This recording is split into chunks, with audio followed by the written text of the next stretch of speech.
கீழ்ப்படியாமை. என்ன படியாமை? ஆதாம் அங்கே சீரட் அடித்தானா? ஏவாள் அங்கே எதுவும் படம் பார்த்தாளா?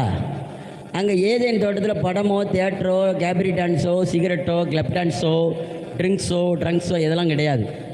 அங்கே ஒன்றே ஒன்று இருந்தது, கீழ்ப்படியாமை. அல்லேலூயா. அதான் பாஸ்டர்மா சொன்னாங்க சங்கீதத்தில், கர்த்தர் ஒன்று உங்களுக்கு சொல்லும்போது நீங்கள் கீழ்ப்படிஞ்சிட்டிங்கன்னா காக்கப்படுறீங்க. அது எப்படி? அந்த டாக்டரு அவ்வளோ மருந்து கொடுத்து அதுக்கே கேட்க மாட்டேக்கு, ஏதோ ஒரு சுத்த பெனாட்ரி, என்ன ட்ரீட் ஆர்ட்ரீன்னு அப்படின்னு சொல்லிட்டு உட்காந்து அங்கே மரணம் ஏற்படும், அங்கே பாவம் ஏற்படும்.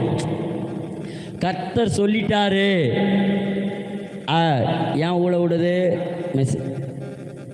கர்த்தர்